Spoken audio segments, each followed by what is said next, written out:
Hello everyone, আমি চন্দ্রিমা। আমার চ্যানেলে আবার সবাইকে অনেক অনেক স্বাগত জানাই। আশা করি সবাই খুব ভালো আছেন, সুস্থ আছেন। আজকে ২৬শে ডিসেম্বর, ক্রিসমাস শেষ। তাও সব বাড়িতে আলো জ্বলছে এখনো। এটা মোটামুটি ৬-৭ জানুয়ারি অবধি থাকবে। সবাই বাড়িতে আলো জ্বালিয়ে রাখে। কেউ কেউ তো সারাটা উইন্টারই জ্বালিয়ে রাখে। মাঝে কোনো একদিন রাত্রিবেলা অল্প স্নোফল হয়েছিল, তাই স্নোগুলো এখনো রয়ে গেছে। আর ভাবুন, যখন হেভি হয় গাড়িগুলোর কী অবস্থা থাকে। প্রতিদিন স্নো থেকে গাড়ি বার করতেই মোটামুটি আধা ঘন্টা লেগে যায়। যাই হোক, এখন এই সন্ধ্যাবেলা যাচ্ছি বাজার করতে। যদিও খুব সন্ধে নয়, এখন ৪টে মতো বাজে। একটু যাব বাজার করতে, কারণ কালকে দেশ থেকে একটা ছোট্ট বোন আসছে। আর বাজার যাওয়ার আগে বা বেরোলে এই কফি শপটা থেকে পেট্রোল পাম্পের প্রতিবার একটা করে কফি নিই। আর মিভান একটা করে কলা খায়। যাই হোক, মৈনাক বলছে সামনে পিৎজা হাট আছে, অনেক দিন পিৎজা খায়নি, তো পিৎজা খেতে যাবে। কিন্তু যেহেতু মিভানের গ্লুটেনে অ্যালার্জি, তাই আমরা সেই এমনি পিৎজা তো খেতে পারি না, সেই গ্লুটেন ফ্রি নিতে হয়, যেটার কোনো স্বাদ আমি পাই না। তাই আমি পিৎজা হাটে যাওয়াই বন্ধ করে দিয়েছি। যাই হোক, মৈনাক যেহেতু বলছে তাই ভাবলাম যাই। আর ওই যে পুলিশের গাড়িটা দাঁড়িয়ে আছে আর দুটো পুলিশের লোক ঢুকলো, ওরা না আমাদের ধরেছিল জানেন, গাড়ি চেক করতে। গাড়ির পিছনে একটা ট্রায়াঙ্গেল সাইন লাগানো আছে, সেইটা কেন লাগিয়েছি তার কৈফিয়ত। পিৎজা হাট আমাদের দেশেও যেরকম স্বাদ, এখানেও কিন্তু স্বাদের কোনো ডিফারেন্স দেখি না, সত্যি কথা বলতে। হ্যাঁ, ম্যাকডোনাল্ডস যেখানে আমরা বার্গার খেতে যাই, আমার মনে হচ্ছে ইন্ডিয়াতে ম্যাকডোনাল্ডসটা অনেক বেটার।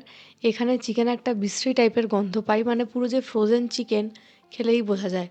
আমি ডায়েটে আছি বলে চিজও কম দিতে বলেছি। যাই হোক, সবাই খেয়ে নিই ততক্ষণ, তারপর চলুন দোকানে যাই। এই যে সামনেই উইলিস বলে সুপারমার্কেটটা লেখা আছে, সেটাই। এখানে সুপারমার্কেটগুলো একটা সুবিধা কি, সবই মোটামুটি একই ছাদের তলায় পেয়ে যাবেন। মৈনাক আর মিভান ঢোকেনি, গাড়িতেই আছে। আমি একটু শান্তিতে ঘুরে ফিরে বাজার দোকান করতে পারবো। মৈনাক ঢুকলেই এত তাড়া দেয়, দুটো জিনিস দেখে কিনতেও দেয় না। যাই হোক, চলে এসেছি ব্রেড সেকশানে। এখন সুইডেনেও বাজার দর আকাশ ছোঁয়া। এই যে ব্রেডগুলো দেখছিলাম, সেগুলোর দাম এখন হয়েছে প্রায় ৩০ ক্রোনা। আজ থেকে এই ৫ বছর আগেও এটির দামটা ছিল হয়তো ২০ ক্রোনা, ২২ ক্রোনা। বেশি বড় সাইজের ব্রেড নেব না, কারণ আর ৩-৪ দিন পরেই ঘুরতে যাওয়া। এই কদিন চলে যায় যাতে, সেরকম সাইজেরই নেব। কিন্তু খুব ছোট সাইজও নেই, এই সাইজটা পেলাম মোটামুটি, এটা নেব।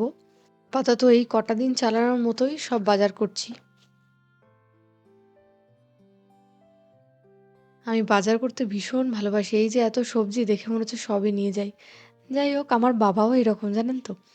এখন যা বাজার দাম জিনিসপত্রের, এখানে শাকসবজির, জিনিসপত্রের দাম তো বেড়ে যাচ্ছে, কিন্তু মানুষের ইনকামটা তো একই রয়েছে বলুন। আমাদের আশেপাশে ইউরোপের দুটো দেশের মধ্যে এমন যুদ্ধ শুরু হয়েছে, তার এফেক্ট এসে পড়ছে বাকি জায়গাগুলোর ওপরে। এই যে শসা, আগে এগুলো ৩ পিস কিনতাম ১০ ক্রোনায়, আর এখন সেটা ১ পিস ১২ ক্রোনায় এসে দাঁড়িয়েছে। এটা ৩ বছর আগের কথাই বলছি, ৩ বছর আগেও কিনেছি ৩ পিস ১০ ক্রোনা, ১২ ক্রোনা এরকম। শীতকালে এইটার দামটা একটু বেশি থাকে, গরমকালে তো খুব কম দামেই বিক্রি হয়। আর বাকি সবজিগুলো মোটামুটি দেখেছি শীতকালে একটু কমে বিক্রি হয়। এই যেমন ধরুন ব্রাসেলস স্প্রাউট, এগুলো তো গরমকালে প্রচণ্ড দাম থাকে, প্রায় ২৫ ক্রোনা, ৩০ ক্রোনা। আজকে দেখি ১০ ক্রোনায় সেল হচ্ছে। এগুলো খেতে জানেন তো একদম বাঁধাকপির মতোই, মিনি ক্যাবেজ।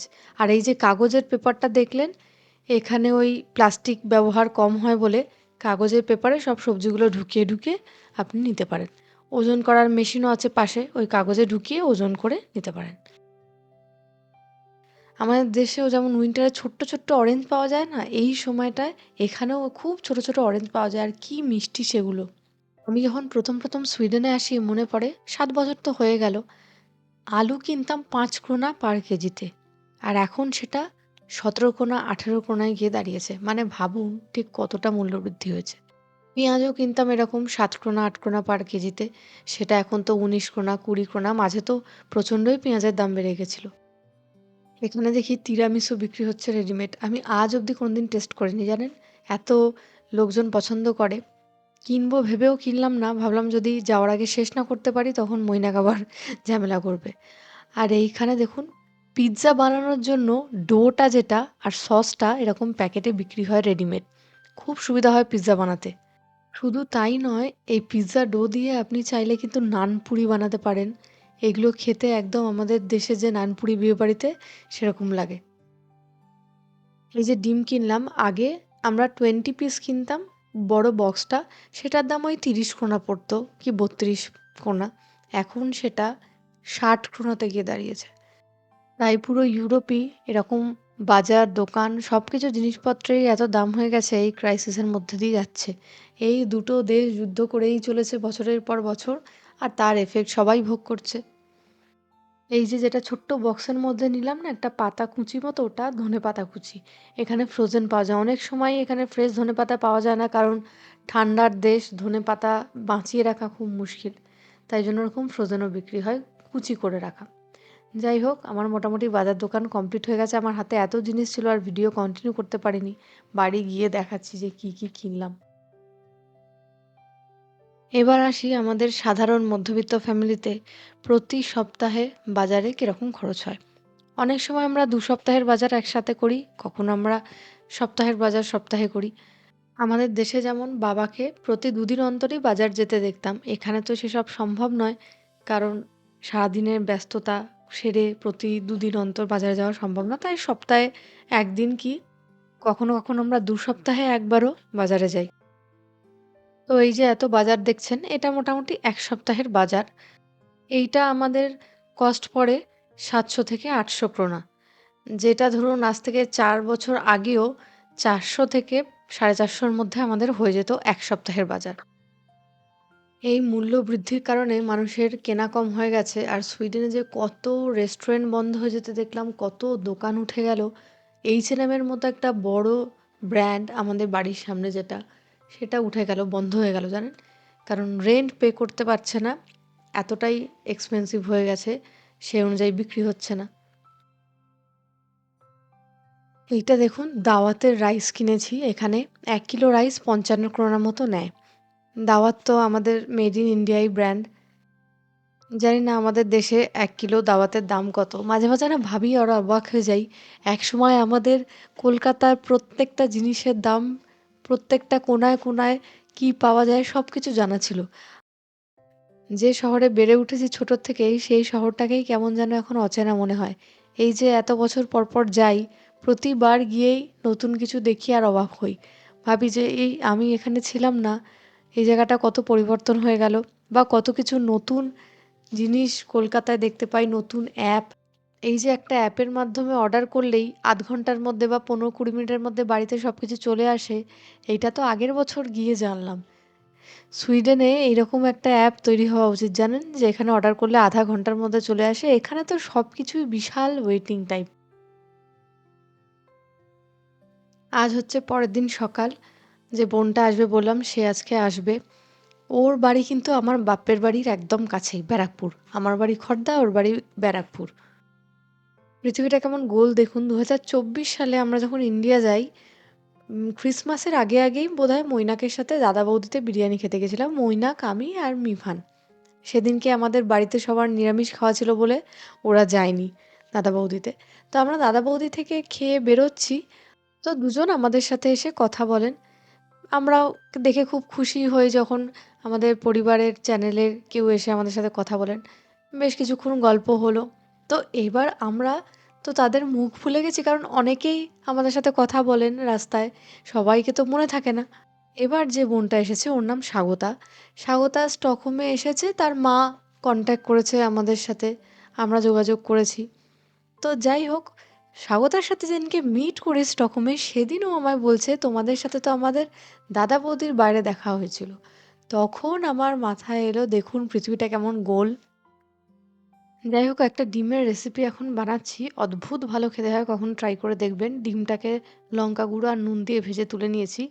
আর সেই তেলেই পেঁয়াজ, আদা, রসুন, কাঁচা লঙ্কা আর কাজু একটু বড়, বড় করে কেটেছি। হালকা করে ভেজে নিয়ে মিক্সিতে ধনেপাতার সাথে পেস্ট করে নেব।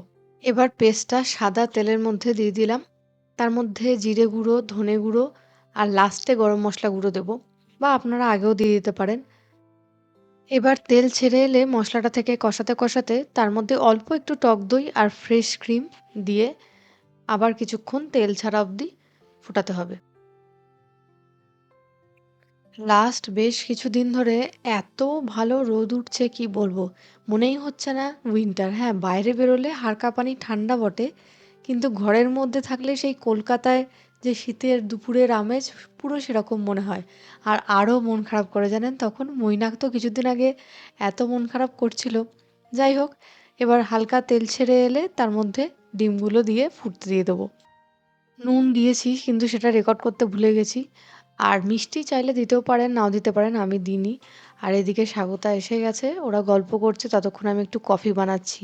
অনেক দূর থেকে এসছে, প্রায় ২ ঘন্টার রাস্তা। ও যেহেতু এখানে মাস্টার্স করছে, ওর যে ইউনিভার্সিটির ল্যাপিস বলে, মানে হোস্টেল কাইন্ড অফ, সেখানেই থাকে। আমার যত সাঙ্গ-পাঙ্গ তারা সবাই এখন মোটামুটি দেশে চলে গেছে। এই টাইমটা পুরো একা। এই বছর যেহেতু যায়নি, আবার কিছুজন জানুয়ারি মাসেও চলে যাবে। রান্না মোটামুটি কমপ্লিট। নানপুরিগুলো এখন ভাজছি যাতে ঠান্ডা না হয়ে যায়। তাও শীতকাল তো, খাবার বার করার সাথে সাথে ঠান্ডা হয়ে যায়।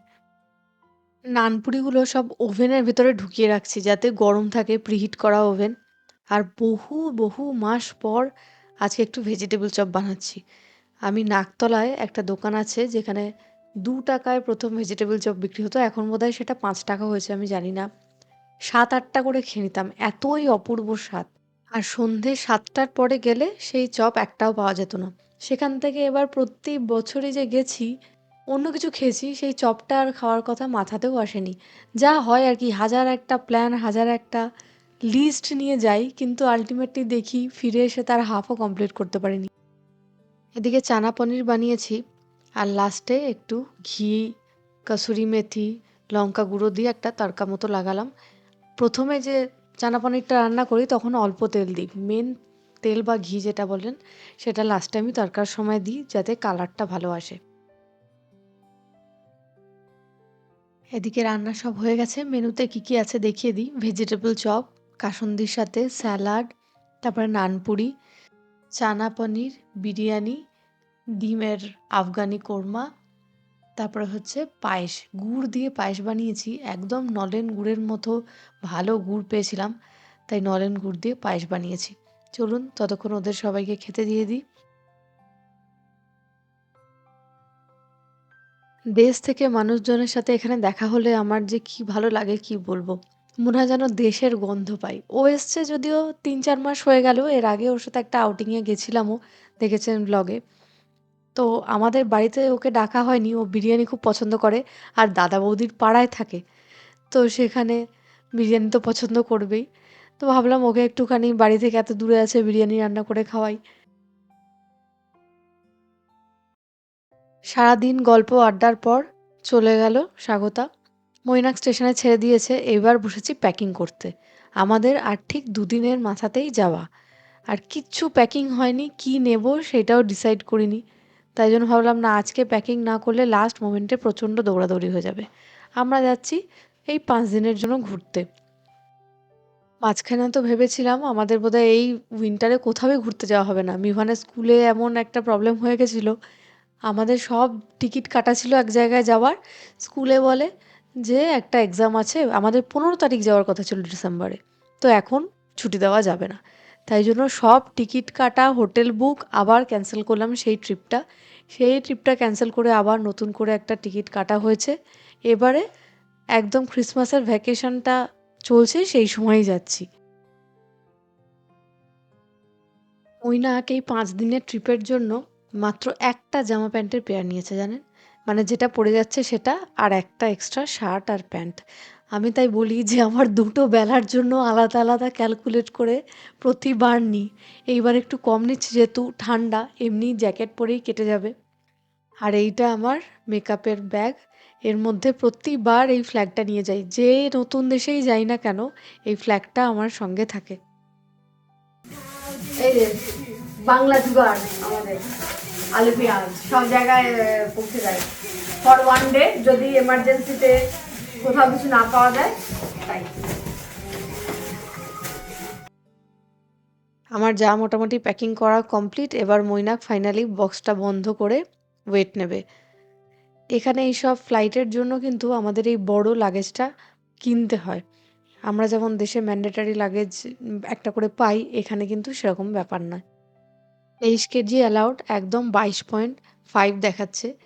যাই হোক, এবার চলুন, হ্যান্ড লাগেজগুলোও রেডি হয়ে গেছে আমাদের। ঘুমাতে যাই। আর এর সাথে, সাথে ব্লগটা এখানেই শেষ করছি। আবার নতুন ব্লগ নিয়ে দেখা হবে নতুন দেশে।